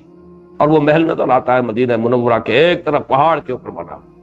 اتبنون بکل ریع آیۃ، اور جو محلات بنے ہوئے ہیں طائف میں ایک ایک چوٹی کے اوپر کیونکہ وہ تو پہاڑی علاقہ ہے، اس چوٹی پر فلاں امیر کا محل ہے، اس چوٹی پر فلاں امیر کا محل ہے، اور ان کے مقابلے ہوتے ہیں کس امیر کا محل جو ہے زیادہ جو ہے عالی شان ہے، اور اس کے اندر رفعت ہے، اس کے اندر کیا کیا چیزیں لا کر جمع کی گئی۔ یہ حال، جبکہ حال یہ بنا ہے کہ اپنی اگر دفاع بھی تھا، اول تو یہ کہ ایک مسلمان ملک سے ہی تھا معاملہ، چاہے کیسے بھی تھے وہ، لیکن دفاع کے لیے بلانا پڑا ہے باہر سے۔ بہت پیارے الفاظ استعمال کیے ایک مضمون نگار نے کل کے دوائے وقت میں، فیس بھر کر امریکی فوجوں کو بلایا ہے، بلینز اور بلینز آف ڈالرز دے کر آیا ہے کہ ہماری جان بچاؤ اور ہماری حفاظت کرو۔ یہ ساری دولت جو ہے اگر عالم اسلام کے بہبود پر خرچ ہوتی، حال یہ کہ پڑوس میں حبشہ کے ملک میں قحط پڑتے رہے، لاکھوں انسان مرتے رہے، وہاں ان کے خزانے جو ہیں ان کے منہ نہیں کھلے۔ ان کے خزانے کھلتے ہیں تو اپنے محل بنانے کے لیے، اور اگر خزانہ کھلا ہے اور اب تو ڈرین ہو گیا خزانہ، وہ کھلا ہے تو اس لیے کہ امریکی فوجوں کو بلاؤ اور ان کا سارا بل جو ہے وہ ادا کرو اپنی بادشاہت کے تحت۔ اس کے یہ ساری داستانیں ہیں، پہلے پچھلی داستانیں بھی تھیں، ایک دن آئے گا یہ بھی داستانیں محسوس ہوگی۔ اس درجے حماقت میں بھی مسلمان حکمران مبتلا تھے، یہ ان کے گلچھرے تھے، یہ ان کے اللے تللے تھے، ان کی دولت اس کام میں صرف ہوتی تھی۔ یہی وسائل، یہی دولت جو ہے، ایک صاحب آج کل آئے ہوئے امریکہ سے بڑی پیاری بات کہتے ہیں، کوئی 150-200 بلین غالباً ہے کہ جو کویت کے ایسٹس ہیں ویسٹرن ممالک کے اندر، اور بڑی پیاری بات وہ کہتے ہیں، اگر ایک دفعہ وہ کہتے ہیں کہ جناب جابر الصباح صاحب ہمارے ملک میں قدم نہ رکھنا، کون سی طاقت ہے ان کے پاس کہ ان سے ایسٹس وصول کر لیں گے اپنے؟ شہنشاہ ایران جب بھاگا تھا 42 بلین لے کر گیا ہے، لیکن کھڑا ہوا رو رہا تھا وائٹ ہاؤس کے لان پر کہ اسے 2 گز زمین بھی امریکہ نے نہیں دی، نکل جاؤ یہاں سے، یہاں تمہارے لیے جگہ نہیں ہے۔ وہی جو سب سے بڑا ایجنٹ تھا اس علاقے کے اندر امریکہ کا، لیکن یہ کہ اس کے بعد وہ دولت کہاں گئی؟ انہی بینکوں میں رکھی تھی نا، نہ معلوم کن کن اکاؤنٹس میں ہوگی، کون جانتا ہے، کس کو تفصیل معلوم ہے، کون سے کوڈز ہیں، لہذا وہ سب کے سب انہی بینکوں کے پاس وہ دولت رہ گئی۔ بمشکل موجودہ جو حکومت ہے وہ چند بلین کا سراغ لگا سکی ہے، اور اس میں سے بھی چند ملین ہے جو انہیں ملنے کی توقع ہے۔ 42 بلین ڈالرز سب ان کے مغربی قوتوں کی جیب میں گئے۔ یہ ہے کہانیاں کبھی سنائی جائے گی کہ یہ عالم اسلام میں یہ کچھ ہو رہا تھا، اور یہ شاید پورے عالم اسلام میں مسلمان جو ہے وہ بالکل ہی ناسمجھ ہو گئے تھے، انہیں کچھ اپنے برے اور بھلے کی کوئی تمیز رہی نہیں تھی، ان کے اندر کوئی شعور تھا ہی نہیں، وہ ڈھور اور ڈنگر بن کر رہ گئے تھے۔ یہ صورتحال جو ہے آنے والی نسلیں جو ہے وہ ہمارا ماتم کریں گی۔ بہرحال اس وقت بات دور نکل رہی ہے، اتبنون بکل ریع آیۃ تعبثون وتتخذون مصانع لعلکم تخلدون، یہ وہ ڈیفائنڈ کرائی of means will, calm and self-possessed, still and resolute. The pyramids echo unto eternity. ابد کے لیے، اور وہ ایک پکار جو ہے گویا کہ صدائے باد گشت اس کی آتی رہتی ہے کہ یہ کیا کہہ رہے ہیں زبان حال سے، کہ انسان میں وقت کے طوفانوں کو فتح کرنے اور اپنی یاد، اپنے نام کو باقی رکھنے کا جذبہ اتنا ہے کہ شہنشاہوں نے ایسے ایسے اپنے مقبرے بنا دیے ہیں، لاکھوں انسان لگے ہوں گے، کتنے مین آور صرف ہوئے ہوں گے ان پیرامڈز کی تعمیر پر، کتنے ہزاروں لوگ جو ہے وہ کچلے گئے ہوں گے ایک ایک چٹان کے ذرا سے پھسل جانے پر، جیسے کہ چیونٹیاں جو ہے وہ مسل جاتی ہے، کوئی پتھر ان پر گر جائے، ایسے انسان جو ہے ختم ہوئے ہیں، تب یہ پیرامڈز بنے۔ یہ ہے اصل میں ویل لکل ہمزۃ لمزہ الذی جمع مالا وعددہ یحسب ان مالہ اخلدہ، وہ سمجھتا ہے کہ اپنے اس مال کے ذریعے سے مجھے خلود اور دوام اور ہمیشگی حاصل ہو جائے گی، میں نہیں رہوں گا، میرا نام رہے گا، دنیا دیکھے گی کیسی عمارت بنائی ہے، کیسی یادگاریں چھوڑ گئے ہیں، کیسے کیسے محل، الحمرا جیسے محل بنا گئے، ہمارا نام تو زندہ رہے گا۔ کلا، ہرگز، کلمہ ردا، تمہاری یہ ساری سوچ، تمہاری یہ ساری دلچسپیاں، تمہاری یہ دنات اخلاقی، یہ سب جو ہے کچھ نہیں، انجام کیا ہوگا؟ جیسا کہ میں نے عرض کیا تھا، دنیا میں اگر الا الذین آمنوا وعملوا الصالحات وتواصوا بالحق وتواصوا بالصبر، یا تو یہ راستہ اختیار کرو، یا چنا کن یا چنی، چنی پھر یہ ہے ہمزہ لومزہ جمع مالا وعددہ یحسب ان مالہ اخلدہ، بہت اونچا کوئی ہوگا تو اس تیسری آیت تک پہنچ جائے گا کہ کوئی بڑی یادگار اپنی چھوڑ جائے اپنی دولت کے بل پر۔ مجھے وہ شعر یاد آ رہا ہے ساحر لدھیانوی کا کہ ایک شہنشاہ نے دولت کا سہارا لے کر ہم غریبوں کی محبت کا اڑایا ہے مذاق۔ محبتیں تو نہ معلوم کتنے شوہروں کو اپنی بیویوں سے ہوں گی، لیکن وہ شہنشاہ تھا، اس نے یہ لاکھوں روپے خرچ کیے ہیں اور اپنی محبت کی نشانی دنیا میں چھوڑی ہے۔ تو اس ایک شہنشاہ نے دولت کا سہارا لے کر ہم غریبوں کی محبت کا اڑایا ہے مذاق۔ یہ دنیا میں بہرحال وہ تو کوئی تاج محل تو کوئی ہی بنا سکے گا، اور اہرام مصر تو بہرحال ان شہنشاہوں نے بنائے، لیکن ہر انسان جو اس دنات کے اندر مبتلا ہو جاتا ہے، ایک آرزو اس میں ہوتی ہے کہ اس کا نام زندہ رہے، اور جیسا کہ میں نے عرض کیا اولاد کی خواہش بھی اسی کا مظہر ہے۔ اور یہاں میں اپنا ایک مشاہدہ اور آپ کو بتاؤں، میں نے متعدد اشخاص کا مشاہدہ کیا ہے، اور جن لوگوں کے ہاں اولاد نہیں ہوتی، میں نے یہ دیکھا کہ وہ دولت کے زیادہ ہی پجاری ہو جاتے، دولت کی محبت شدید ہوتی۔ اس کی وجہ یہ ہے کہ یہ جو خلود کا جذبہ ہے، جو دو حوالوں سے اگر اس میں تقسیم ہو جاتا تو کچھ وہ اولاد کی محبت اس میں بھی دیکھتا ہے، یہ میری اولاد ہے، میرا نام زندہ رکھے گی، یہ میرا تسلسل، میرے وجود ہی کا تسلسل ہے، کچھ ادھر وہ ڈھل گیا اور کچھ ادھر دولت کی طرف۔ لیکن جن کے ہاں اولاد نہیں ہوتی وہ جیسے پیسے کے پجاری بنتے ہیں، جیسے سنبھال کر رکھتے ہیں، جتنے بخیل اور خسیس ہو جاتے ہیں، عام اولاد والے ویسے نہیں۔ اور اس کا بھی اصل سبب یہی ہے کہ ان کے لیے یہ خلود دو شکلوں سے اس کی امید ہے، جبکہ ان کے لیے تو صرف ایک ہی شے رہ گئی۔ اس کو ذرا اور نیچے اتر کر دیکھیے تو اولاد والے کو یہ توقع بھی ہوتی ہے میں بوڑھا ہو جاؤں گا تو میری اولاد لک آفٹر کرے گی، میرا سہارا بنے گی، جیسے میں نے اسے پالا پوس اپنی جوانی اپنی انویسٹ کی ہے اولاد میں، تو میرے بڑھاپے کے وقت وہ کچھ تو ریپے کریں گے، ایک توقع ہوتی ہے۔ اور مشرقی ممالک میں تو الحمدللہ کہ کچھ نہ کچھ اس کا رنگ موجود ہے، لیکن یہ کہ اگر اولاد نہیں ہے تو اب سارا سہارا دولت پر ہو، مجھ پر برا وقت آ جائے، مجھ پر بڑھاپا آ جائے، کوئی میری خدمت کرنے والا نہیں ہوگا، چار پیسے میرے پاس نظر آئیں گے تو کوئی دور سے بھی آ جائے گا خدمت کرنے کے لیے، لیکن یہ ہے کہ اگر نہیں ہے تو میں کس کا سہارا لوں گا۔ تو مختلف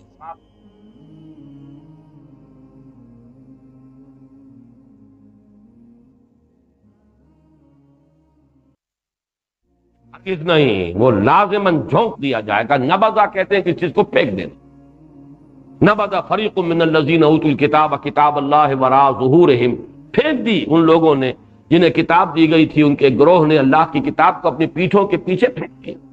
لَيُنبَذَنَّ فِي الْحُطَمَةِ، لازماً پھینک دیے جائیں گے وہ حطمہ میں۔ یہ لفظ پھر وہ فعلا کے وزن پر آیا ہے، اور حتم کے لفظی معنی بھی کسر ہے، یہ ذرا نوٹ کر لیجئے، توڑنا، کسی شے کا چورا چورا کر دینا، ریزہ ریزہ کر دینا، یہ حتم کے معنی۔ چنانچہ یہ لفظ آیا ہے سورہ نمل میں کہ وہ جب حضرت سلیمان اپنے لشکر کے ساتھ لے کر جا رہے تھے تو ایک وادی پر سے گزرے، وادی نمل، جس میں کیڑیاں تھیں بہت، چیونٹیوں کے بڑے بڑی کالونیز تھیں۔ تو اس وقت جو ملکہ تھی ان کی، اس نے کہا کہ یا ایھا النمل ادخلوا مساکنکم، اپنے بلوں میں گھس جاؤ، اپنی کالونیز کے اندر گھس جاؤ، لا یحطمنکم سلیمان وجنودہ، تمہیں کچل کر نہ رکھ دیں اور پیس کر نہ رکھ دیں یہ سلیمان اور ان کے جو لشکری ہیں، تم تو ختم ہو جاؤ گے۔ تو ختم کہتے ہیں کسی شے کو پیس کر ریزہ ریزہ کر دینا۔ تین اور جگہوں پر یہ لفظ آیا ہے حطامہ، کہ جب مثلا گھاس پیدا ہوئی، بارش کا چھینٹا پڑا، گھاس ہو گئی، پھر وہ اس کے بعد وہ زرد پڑ گئی، خشک ہو گئی، پھر وہ ریزہ ریزہ ہو کر پاؤں تلے کچلی جاتی ہے، تو وہ بھی حطامہ۔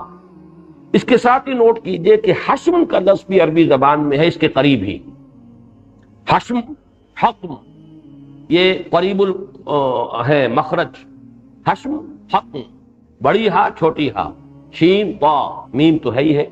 حشیم بھی کہتے ہیں کوئی شے جو ریزہ ریزہ ہو جائے، چورا چورا ہو جائے، حشیمن تذروہ الریاح، وہ اب جو ساری جو روئیدگی تھی اور فصل تھی جب کٹ گئی تو اس کا چورا چورا، یا یہ کہ جو گھاس تھی روندی گئی، خشک ہو گئی، چورا چورا ہو گئی، تذروہ الریاح، حشیمن تذروہ الریاح، اب وہ چورا چورا ہو گئی اور اسے ہوائیں۔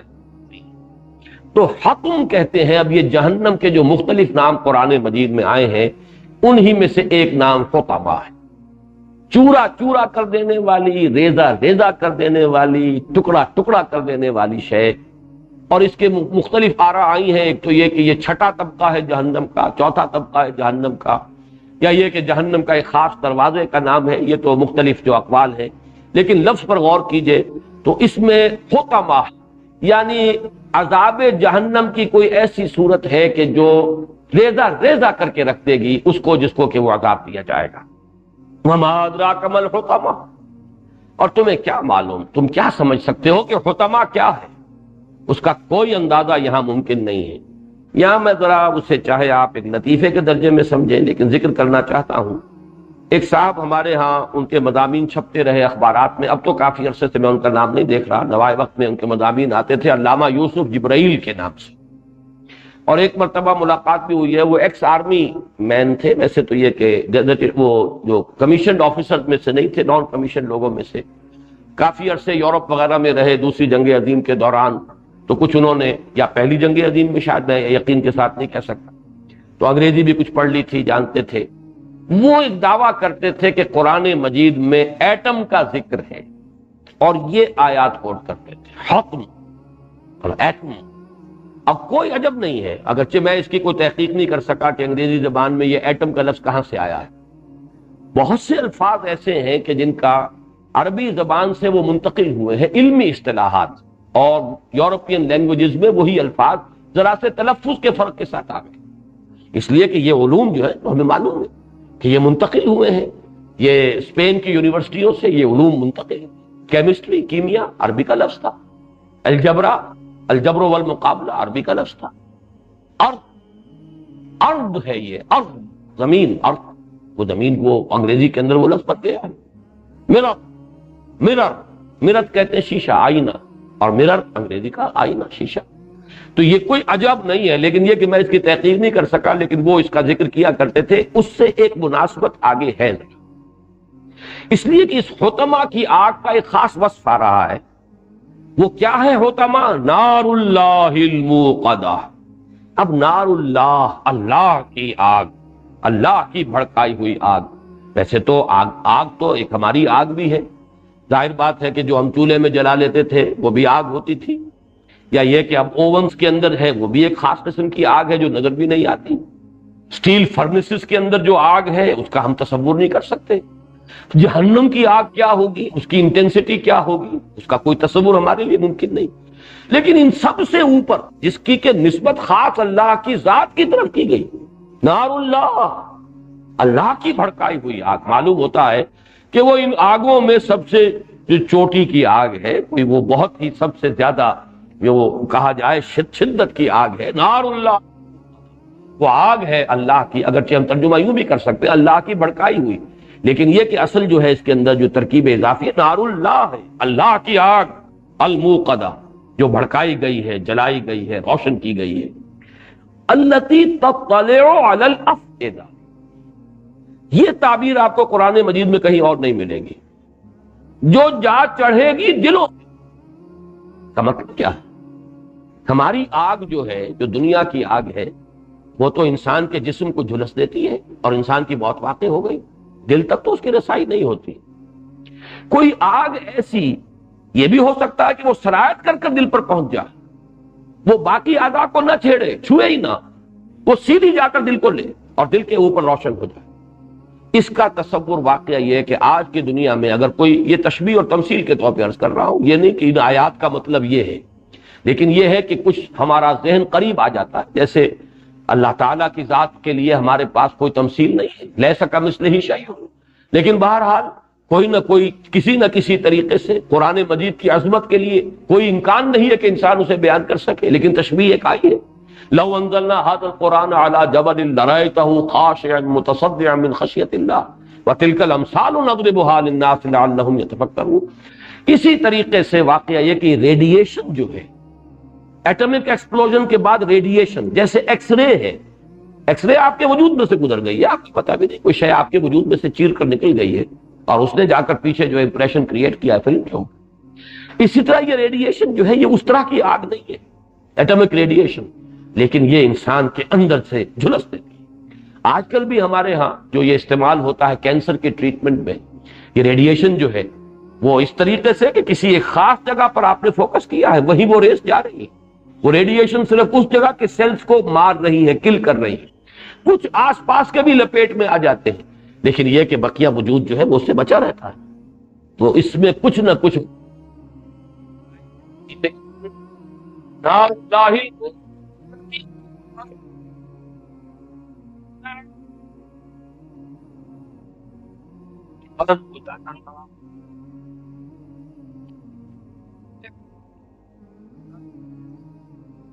یہ جو ہے دل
کھال کو جھلس دے گی، لیکن ہم اور کھال دے دیں گے، اس لیے کہ کھال جو ہے وہی ہے سینسٹیو.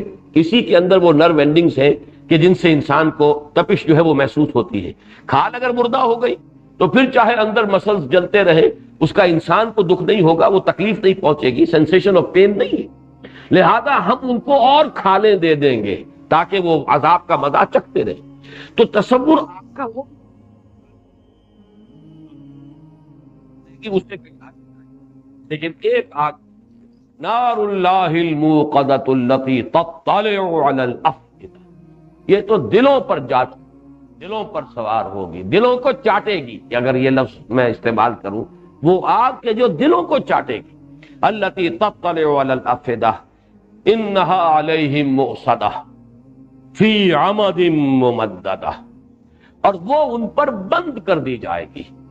یہ بھی ایک کیفیت کہ جیسے اوون بند کر دیتے ہیں آپ اور اس کا ٹیمپریچر اندر ہی اندر ہوتا ہے. تنور کا تصور بھی پہلے تھا کہ تنور کو اوپر سے بند کر دیجیے تو ساری حرارت اندر ہی اندر جو ہے اس کا ٹیمپریچر بڑھتا چلا جائے گا. آج وہ اوون کا جو تصور ہے وہ اس سے اور زیادہ واضح ہو جاتا ہے. یہ بھی کہ کوئی ایسی کیفیت ہے جسے ہم یہاں سمجھ نہیں سکتے، یہ عالم آخرہ کی باتیں ہیں. کہیں کوئی بات ہمارے تجربے میں، ہماری جو بھی اب علمی اکتشافات ہیں، کہیں کوئی قریب کی کوئی شے مل جائے جس سے ہمارا کچھ تصور، کچھ تخیل جو ہے وہ ذرا کوئی ایک دو قدم آگے چل پڑے. لیکن یہ کہ اس کے علاوہ حقیقت تو یہ ہے کہ آخرت کے ان احوال کو جاننا، نہ جنت کی نعمتوں کا صحیح ہمیں ادراک اور اعتراف ہو سکتا ہے یہاں ادراک اور شعور، جیسے کہ فرمایا گیا ما لا عین رات ولا اذن سمعت وما خطر علی قلب بشر. اصل نعمتیں تو جنت کی وہ ہیں جو نہ کسی آنکھ نے کبھی دیکھی، نہ کسی کان نے ان کا کبھی ذکر سنا، نہ کسی انسان کے دل پر اس کا کوئی خیال وارد. وہ تو اصل نعمتیں تو وہ ہیں. تو اب ان کی تشبیہ کیا دی جائے گی یہاں؟ اسی طریقے سے آخرت کے عذاب اور یہ اللہ کی آگ کیا ہوگی، اس کا کوئی تصور ہمارے لیے یہاں ممکن نہیں. البتہ مختلف آگیں جن کو ہم جانتے ہیں، مختلف جو بھٹیاں جن کا تصور ہمیں حاصل ہے، اس کے حوالے سے یہ ایٹمک ایکسپلوژن اور اس میں خاص طور پر جو وہ طوفان سا اٹھتا ہے، اوپر جا کر کلاؤڈ بنتا ہے، یہ عمد ممددہ کا لفظ جس پر یہ صورت ختم ہو رہی ہے، فی عمد ممددہ، بڑے بڑے ستونوں کے اندر جو اونچے ہوں گے، طویل کھینچے ہوئے ستون، ان کی صورت کے اندر وہ ان پر بند کر دی جائے گی. اب اس کا کچھ ہلکا بھی اعتبار سے نقشہ یہ ایٹمک ایکسپلوژنز اور ان سے جو ریڈی، ایک تو یہ کہ اس جگہ پر جہاں پر کہ وہ بم گرایا گیا ہے جو ہلاکت آتی ہے وہ تو آتی ہے، اس کی ریڈیشن جو جاتی ہے دور دور تک اور اس کے اثرات جو پھیلتے ہیں اور اس کے جو اثرات انسان کے جسموں پر مترتب ہوتے ہیں، ان کا کچھ ہلکا سا سمجھیے. اس کو ابھی آپ 1 لاکھ سے 1 کروڑ سے ضرب دیجئے تب کہیں جا کر اس آگ کا تذکرہ ہوگا جو قرآن مجید یہاں بیان کر رہا ہے. بہرحال حاصل اس سورہ مبارکہ کا یہ ہے، اگر تو سورۃ العصر کا راستہ اختیار کرو، یہ لسان العصر کا پیغام ہے. ان وعد اللہ حق، یاد رکھ۔ تو یہ سورۃ العصر کا پیغام یہ ہے کہ یہ ہے سیدھا راستہ۔ عافیت چاہتے ہو تو الا الذین آمنوا وعملوا الصالحات وتواصوا بالحق وتواصوا بالصبر، یہ شاہراہ ہے، صراط مستقیم ہے، سواء السبیل ہے۔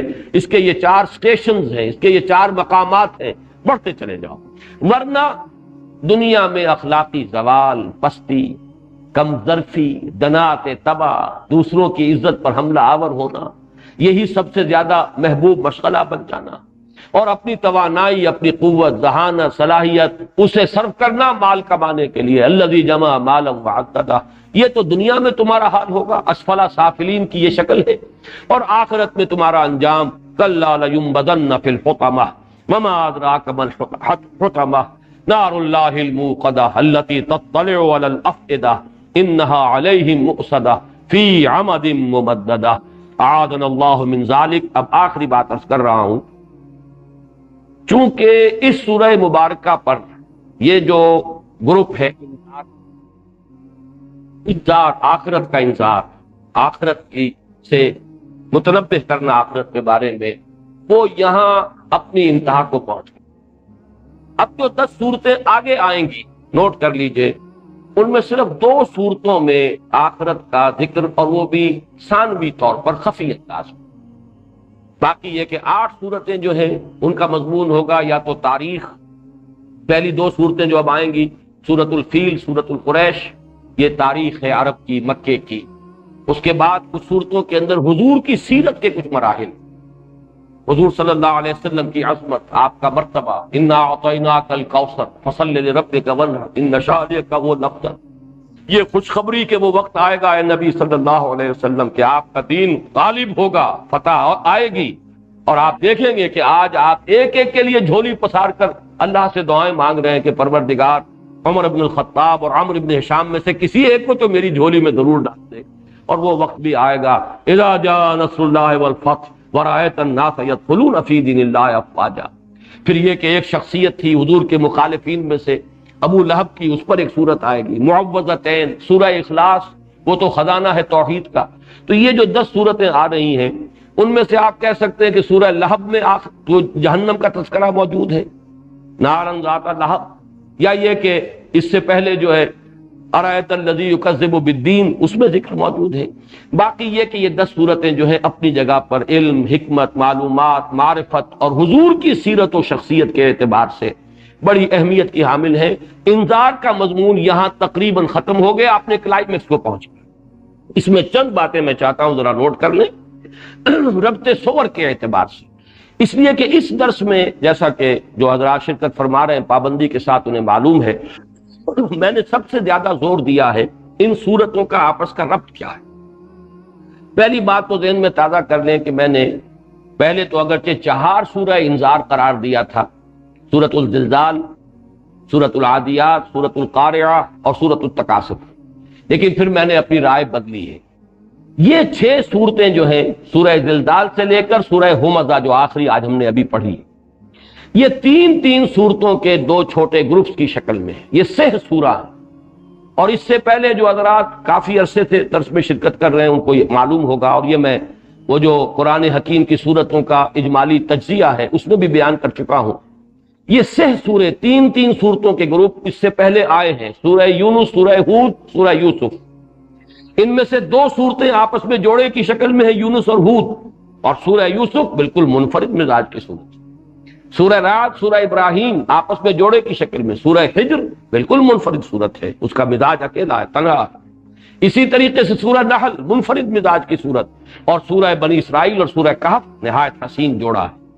اسی طرح ان صورتوں کے اندر بھی 3 صورتیں پہلی اور 3 صورتیں یہ آخری، ان کے مابین جو ربط ہے اسے ذرا سمجھ لیجیے۔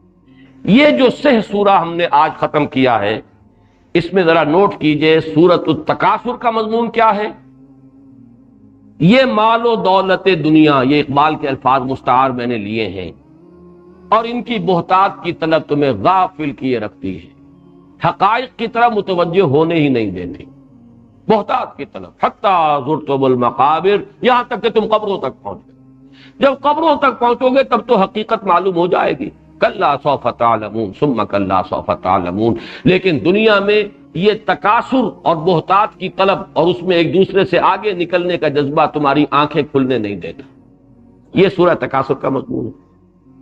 سورۃ العصر والعصر ان الانسان لفی خسر، یہ چونکانے کا انداز، جگانے کا انداز، ہوش میں آؤ، یہ زمانہ پکار پکار کر منادی کر رہا ہے۔ غافل تجھے گھڑیال یہ دیتا ہے منادی، گردوں میں نے گھڑی عمر کی ایک اور گھٹا دی۔ ہوش میں آؤ اور یہ صراط مستقیم، ایمان، عمل صالح، تواصی بالحق، تواصی بالصبر، تاکہ وہ خسران ابدی سے نجات پا سکے۔ سورۃ الہمزہ اگر نہیں کرو گے تو اس پستی کے مکین رہو گے۔ شوخ و گستاخ یہ پستی کے مکین کیسے ہیں؟ دنات تبع، دوسروں کی عزتوں سے کھیلنا، دوسروں پر حملہ آور ہونا، یہ تمہارا محبوب مشغلہ ہو جائے گا۔ اور پھر یہ کہ مال کی بہتات، وہی جو سورہ تکاثر سے بات شروع ہوئی تھی، الذی جمع مالا وعددہ، یہ تمہاری سعی و جہد کا منتہا مقصود ہوگا، اور آخرت میں دوزخ، حطمہ، چورا چورا کر دینے والی شے۔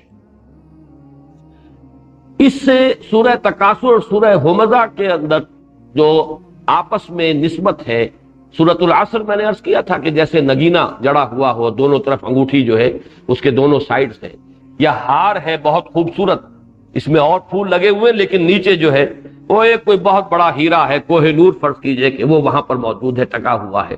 تو سورۃ العصر ان کے مابین ہے۔ اصل اختین یا زوجین کی نسبت جو ہے، دو بہنیں یا یہ نسبت زوجیت، یہ سورۃ التکاثر اور سورۃ الہمزہ کے اندر موجود ہے۔ اس میں جو چیزیں مشابہت کی ہیں، جیسا کہ میں نے ہمیشہ نوٹ کرایا کہ نسبت زوجیت میں مشابہت بھی ہوگی اور کسی اعتبار سے ایک دوسرے سے ریسیپروکل نسبت بھی ہوگی۔ اب دیکھیے سورہ تکاثر میں آیا الہاکم التکاثر، اور سورہ ہمزہ میں آیا الذی جمع مالا وعددہ، تکاثر، بہتات کی طلب، اور یہاں مضمون آ گیا جس نے مال جمع کیا اور گنتا رہا۔ سورہ تکاثر میں آیا لَتَرَوُنَّ الْجَحِيمَ ثُمَّ لَتَرَوُنَّهَا عَيْنَ الْيَقِينِ، جہنم دیکھ کر رہو گے اور پھر اپنی آنکھوں سے دیکھو گے اسے۔ یہاں فرمایا گیا کَلَّا لَيُنبَذَنَّ فِي الْحُطَمَةِ وَمَا أَدْرَاكَ مَا الْحُطَمَةُ نَارُ اللَّهِ الْمُوقَدَةُ الَّتِي تَطَّلِعُ عَلَى الْأَفْئِدَةِ۔ سابقہ جو سورہ تھا، سورہ زلزال، سورہ عادیات اور سورہ قارعہ، وہ تین سورتیں، سورہ تکاثر اور سورۃ العصر کو درمیان میں سے بھول جائیے تو نگینہ ہے درمیانی، نسبت زوجیت سورہ تکاثر اور سورہ ہمزہ کے مابین ہے۔ ان میں دیکھیے مضامین کے مشابہت۔ سورہ زلزال میں لِيُرَوْا أَعْمَالَهُمْ، تمہارے تاکہ ان کو اعمال انہیں دکھا دیے جائیں۔ سورہ تکاثر کی ایک مضمون آیا کَلَّا سَوْفَ تَعْلَمُونَ ثُمَّ کَلَّا سَوْفَ تَعْلَمُونَ، یقیناً تم دیکھ لو گے، تمہارے سامنے آ جائے گی، ہر چیز حقائق منکشف ہو جائیں گے۔ سورہ عادیات میں فرمایا ارتقا ہو رہا ہے ان ربہم بہم یومئذ لخبیر، یقیناً ان کا رب اس دن ان سے پوری طرح باخبر ہوگا، ان کی خبر لے لے گا، ان کے احوال جانچ لے گا۔ سورہ تکاثر میں یہی مضمون آیا ثم لتسألن یومئذ عن النعیم، پھر تم سے لازماً حساب لے لیا جائے گا، سوال کیا جائے گا اس روز نعمتوں کے بارے میں۔ سورہ قارعہ میں فرمایا فَأُمُّهُ هَاوِيَةٌ وَمَا أَدْرَاكَ مَا هِيَهْ نَارٌ حَامِيَةٌ، اور یہاں جیسا کہ ابھی ہم نے بار بار نوٹ کیا، سورہ ہمزہ میں مضمون آ گیا کَلَّا لَيُنبَذَنَّ فِي الْحُطَمَةِ وَمَا أَدْرَاكَ مَا الْحُطَمَةُ نَارُ اللَّهِ الْمُوقَدَةُ الَّتِي تَطَّلِعُ عَلَى الْأَفْئِدَةِ۔ اب جیسا کہ میں عرض کر چکا ہوں، انذار کا مضمون اختتام کو پہنچا ان صورتوں پر سب سے گاڑھا۔ یہی وجہ ہے سورہ زلزال کو قرآن کے چوتھائی یا قرآن کا نصف قرار دیا گیا، سورہ تکاثر کو 1000 آیات کے مساوی قرار دیا گیا، گویا کہ قرآن مجید کا 1/6 بن جائے گا، 6000 آیات ہیں تقریباً کچھ اوپر۔ یہ اسی لیے ان کے اندر وہ انذار جو ہے بہت ہی مؤثر انداز میں انذار ہے، کپ کپی طاری کر دینے والا۔ ذرا سا بھی انسان کو یہ گمان بھی ہو، میں کہتا ہوں کہ یہ اللہ کا کلام ہے جو میں پڑھ رہا ہوں، تو کہاں اٹھے گا؟ سورہ زلزال کو پڑھ کر، سورہ تکاثر کو پڑھ کر، سورہ قارعہ کو پڑھ کر، سورۃ العادیات کو پڑھ کر، سورہ ہمزہ کو پڑھ کر، اور آخری بات میرے نزدیک انذار اپنی انتہا کو پہنچا ہے سورۃ العصر۔ وہ جملہ میں سنا رہا ہوں آپ کو دوبارہ، اور اسی پر آج کا ہمارا بیان ختم ہوگا، جو امام رازی نے نہایت جامع جملہ کہا ہے، هذه الآیۃ فیہا وعید شدید یہ آیت جو ہے ان الانسان لفی خسر الا الذین آمنوا وعملوا الصالحات وتواصوا بالحق وتواصوا بالصبر، اس میں بڑی شدید وعید ہے. کیوں؟ لأن اللہ تعالی حکم بالخسار علی جمیع الناس، اس لیے کہ اللہ نے تو تمام انسانوں کی بربادی، تباہی، ناکامی، خسران ابدی کا فیصلہ کر دیا. الا من کان آتیا بہذہ الاشیاء الاربعہ، سوا